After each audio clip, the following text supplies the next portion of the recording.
Okay. All right, y'all. So we just finished week 2 of the Quick Cut. Here's our questions. How's it going? First of all, muscle mass up. Raise your hand. Muscle's gone up. Good. Good, good, good. All right. Fat gone down. Raise your hand. Okay. Awesome. Cool. So if you just raised your hand twice in a row, we're doing great. That's exactly what we're looking for. If you're finding that your muscle mass is declining, there's something to address there. There's a couple exceptions to that, but for most of us here and doing this type of training, we really want to hold on to that muscle mass, and so we might need to make some adjustments if you're in that boat. Who lost muscle mass this time? Okay, and did we actually lose muscle mass, or are we just less water in the body? Less water. Okay. Will you address this for us? So one thing a lot of people, or not a lot of people, a couple people have seen is the muscles going down, the fat's going up, but then we scroll down and we look, total body water is just not at all comparable to the last scan, right? So when we're looking at the scans week to week, we need to make sure we're looking at the body in similar states. And if that water is way different, we're going to see results that aren't accurate. So anytime you look at it and you're like, this is way off, this looks wrong, scroll down there, look at total body water before you freak out, right? And ask one of us, right? We can all look at that.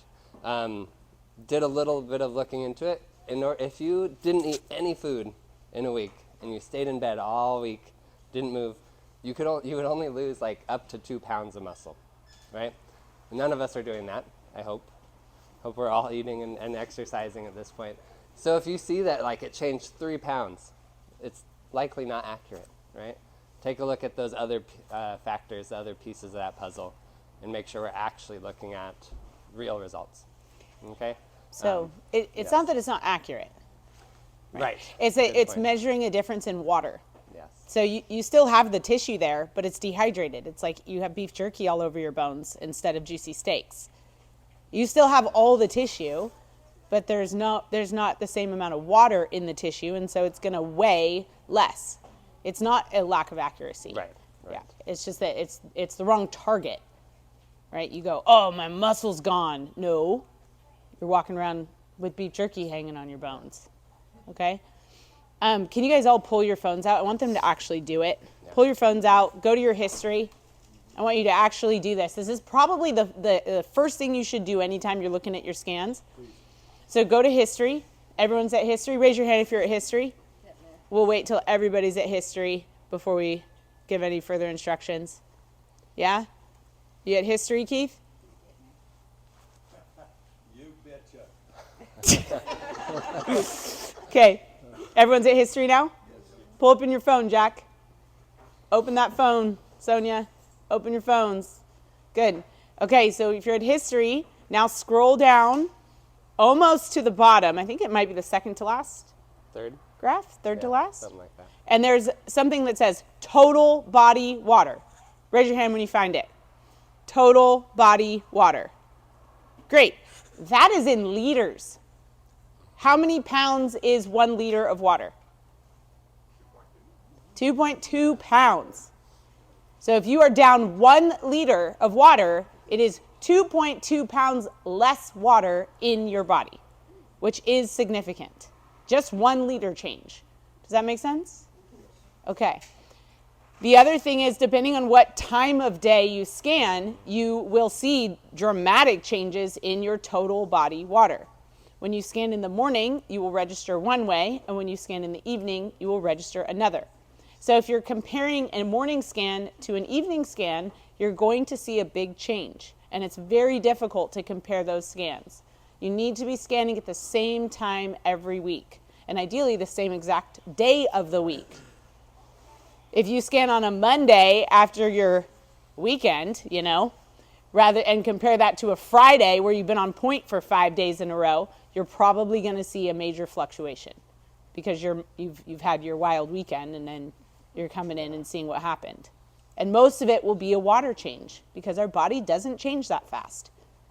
Doesn't. Yeah. The other thing is before versus after workout makes a difference too, right? So we want to, like she said, scan the same time, same state, right? Because after your workout, your muscles have soaked up all that water. They're trying to recover at that point.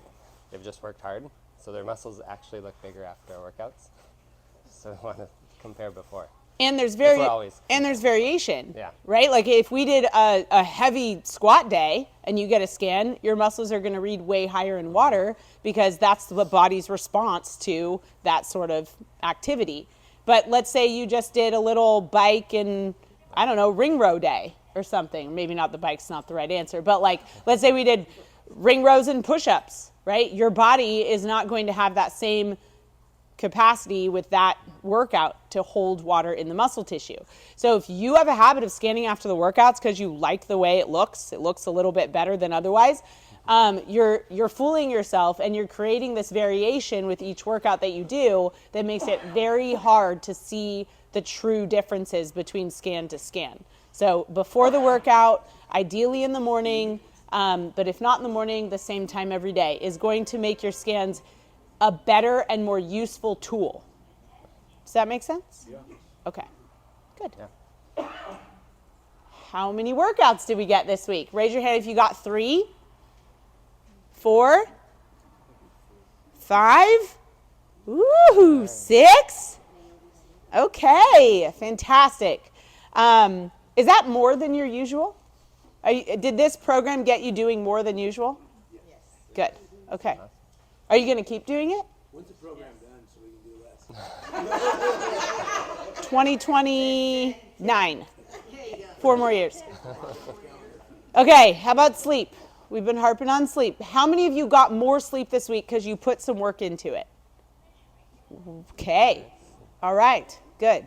3 people did. How many of you are getting your usual 8 hours or more per week? Okay. Or per day, I mean, not per week. That'd be bad. Really bad. Really, really bad. Great. How many of you ate off plan this week? I'm raising my hand because I did. Wow. Okay. 1 time off plan. 2 times off plan. Does that include drinking? Yeah. Okay. 3 times off plan. Okay. Okay. And did you still get results? You ate off plan, muscle went up, fat went down. Raise your hand. Okay. Good. Okay. Do you guys know what it means to eat off plan? Tim, do you need any further clarification? Okay. Okay, I'll cover this. You cover the next one. Can you, muscle went down, what was the other one? We want muscle to go up and fat to go down. That's what we want. That's what I want for you. I don't know what you want for you. All right, so let's talk about the future, Tim. So when is this over? It's over in 1 week. So we're going to stay on plan as best we can until next Saturday. And then what? That's the question, right? So hopefully you're starting to develop some new skills and some new strategies and things that maybe weren't in place before. But the idea is that those skills and strategies you develop, you keep them and you keep doing them. That's the whole reason we put you into this tight little box and we're like, figure it out, because that figuring out is what's going to carry this on for longer than just our quick cut. The only secret there is, so when you look at somebody who is super fit and healthy, and maybe you see on Instagram like these athletes or any of them, you know, any of the people you admire in their health and their fitness and their physical capabilities, they have only one secret. We are in a day and age where there are so many tips and tricks and secrets being revealed all the time, but the truth is there's only one. And it's the most obvious one and the one everyone hates the most. And it's that your results and your success is only going to come from this one thing, and that's your habits. There's no supplement, there's no herb, there's no tea, there's no like exercise while starving, while, you know, holding your right hand on your left ear. Like there's no special tricks to this. It's what you do day in and day out that's going to make the difference for you. And it's little tiny things. So I'm going to read you the definition of a habit because I don't want to miss anything. But a habit is a routine, behavior, or action that is regularly performed almost instinctively. Can you guys give me an example of something you do almost instinctively?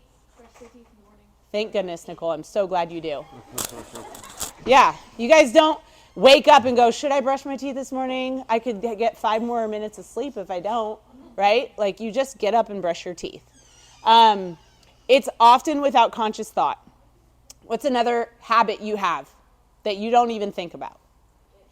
Get dressed sometimes, right? Snow angel.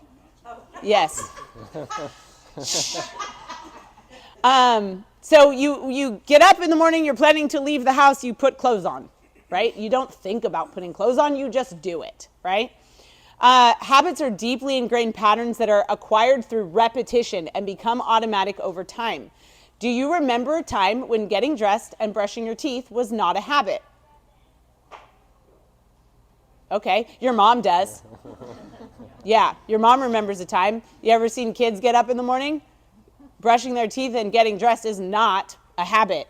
It becomes a habit through regular practice, forced practice in the beginning, right? These behaviors can have a significant impact on our daily lives, influencing our health, productivity, and overall well-being. Imagine if you didn't brush your teeth.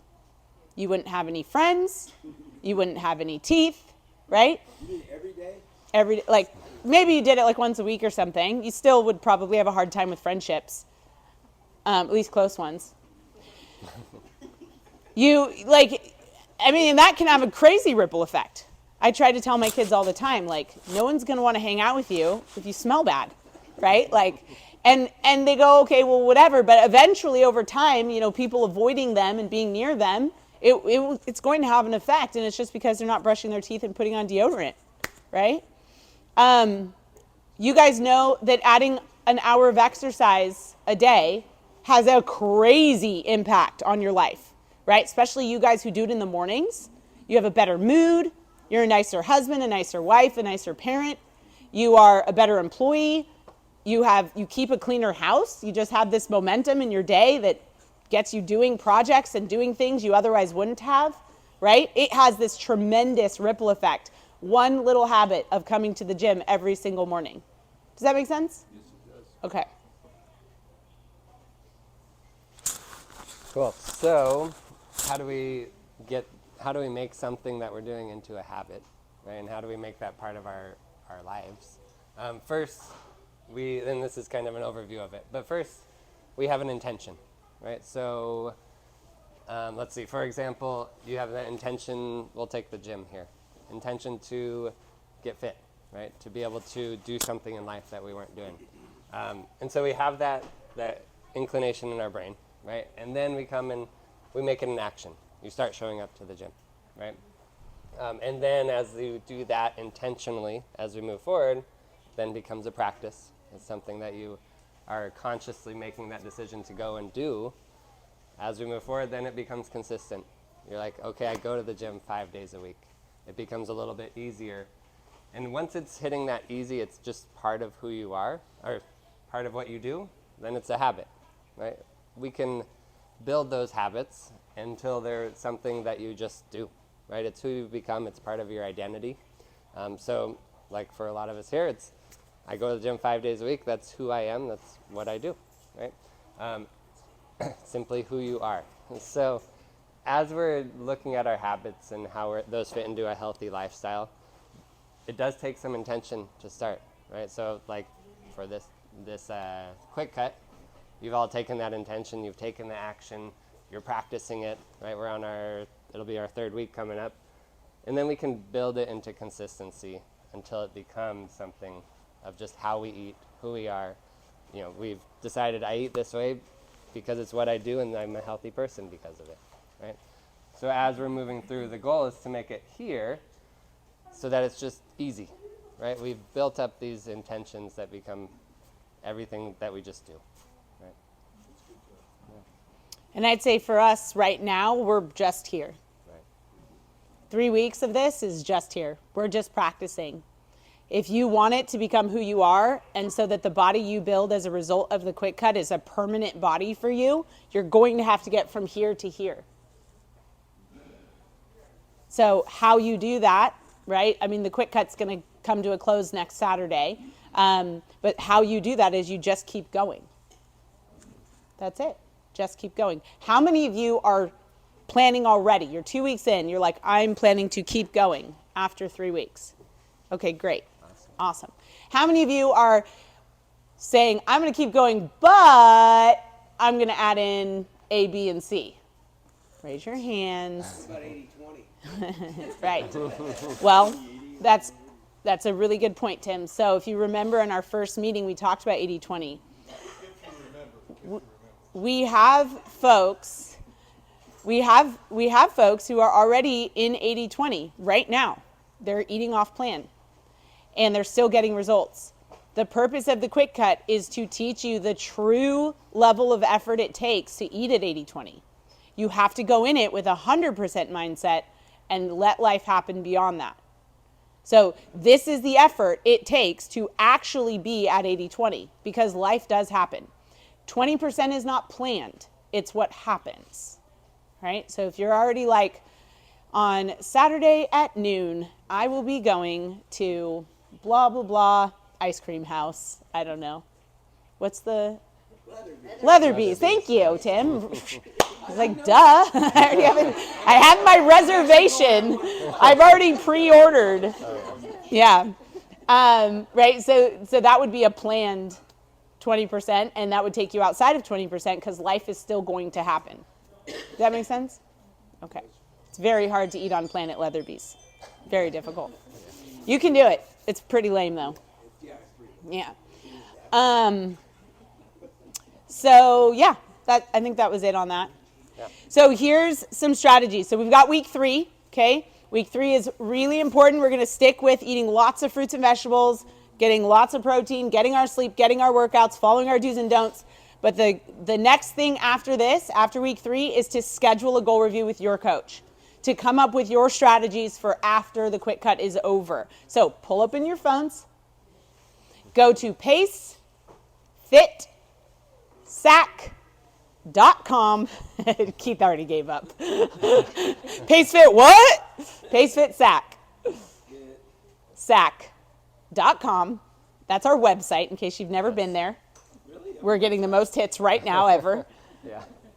And then scroll down to the bottom, the very bottom of the website, and you'll see book an appointment. You see the button? It's underlined. It's a link. Click it. You don't have to do it right this second. I'd love it if you did. It is easier to do on the computer because you can pick your coach, right? You kind of have to know your coach's schedule if you're doing it from the phone. But if you're on your browser and you go to our website and you go to book an appointment, you can pick your coach. You all know who your coaches are? Your assigned coach? If you don't know, just pick your favorite one. Okay? I'll see you all next week. And then you'll pick a time slot. It's that easy. Your goal reviews are part of your membership. They are not an additional cost. Somewhere along the line, someone started spreading that they cost money. They are part of your membership. This is how we take you personally to better health. Okay? So book an appointment. It can be before or after one of your classes. It can be you just come in here separate from a class and meet with us. It's 30 minutes. We'll strategize on what's next and get to look at your scans with you there, right? And look at, okay, this is awesome or this is not so awesome. How do we get things moving the right way? Okay? You guys all raise your right hand. Raise it. I promise to book an appointment. Thank you. They all promised. We got that on video, by the way. Multiple videos. 2 years ago, can we use it? The goal review from 2 years ago? Can you use it? Yeah. We should update it. We'll use it. We have it. Yeah. Your goal reviews are attached to your accounts, so we just open it up and we update it. Yeah. Sounds like you're due. Yeah. Do you guys have any questions? Yes. Is there going to be a Quick Cut Challenge meeting next Saturday? There's Yes. one in Zen Plaza. Oh, there should be one there. I'll fix it. Yes, we will be driving to LA, the 3 of us, for a seminar and to get the deliveries down there. But Laura will be here to close the Quick Cut for us. And she's going to have you guys get all your scans, answer any questions you guys have. And you guys will also be given an after action report. You guys ever heard of that? So this is like you're going to look back at the last 3 weeks, figure out what went well, what didn't go well, what you learned. You're going to fill that out here and then leave it here for us to look at. And that will also help us for your future appointments as well. Cool? So that's what's happening next week. Anything in the pace board for this? Yeah. Yeah, there's a quick cut sticker, right? Yeah. Yeah, there's a special sticker for quick cut. Yeah. When do you get We it? gotta finish. So next week we'll date it. We don't have all the stickers printed yet, but next week we'll date it, and then once we have all the stickers, we'll get all your stickers in your book. Yeah. Cool. All right, guys. No more questions? Yes. It's on the in body, and when you go to detail, under segmental analysis. Fat or muscle? Okay, so my right leg, Are we looking at lean mass or fat?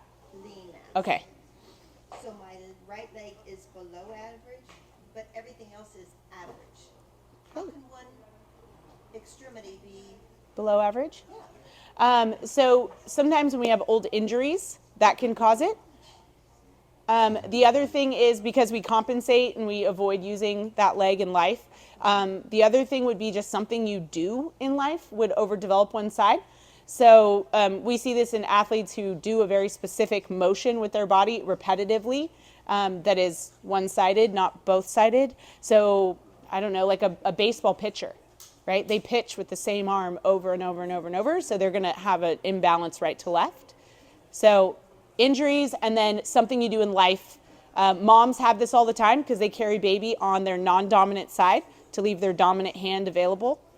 So they have this left side that's developed to hold a load, and then they use their right hand to do, wipe the counters and cook and, whatever, carry the groceries. So you see that in just life activities can overdevelop one side or underdevelop another. Ultimately, functional fitness will help balance the body. But if there is an injury or surgery or anything like that, it will balance the body to the degree it can, right? There might be limitations there. Thank you. You're welcome. Any other questions? All right, guys, good job. One more week. Let's go. Yes, coach, thank you. You're welcome. Athlete. Not you, Tim, not you. So next week, I'm going out of town on Thursday, Okay. so I won't be able to stand on my usual Friday. Okay. Are you coming back Monday?